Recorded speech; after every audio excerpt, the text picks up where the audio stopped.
পরিকল্পনা।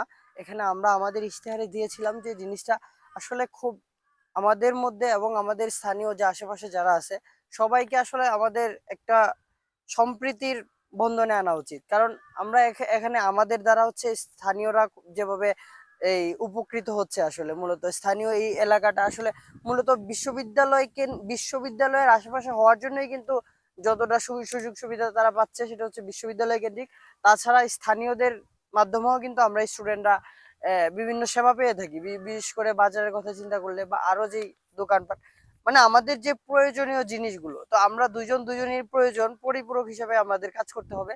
সেক্ষেত্রে আমরা এলাকাবাসী এলাকার মধ্যে যে মসজিদ আছে মসজিদের ইমাম সাহেব বা গণ্যমান্য যারা ব্যক্তিত্ব আছে তো আমি মনে করি তাদের সাথে একটা স্টুডেন্টদের সাথে তাদের সাথে একটা অ্যালায়েন্সের মাধ্যমে হোক বা তাদের সাথে কথোপকথনের মাধ্যমে তাদের সাথে একটা সম্প্রীতির যে বন্ধন সেটা সৃষ্টি করার মাধ্যমে এটা খুব সহজেই সমাধান করা সম্ভব।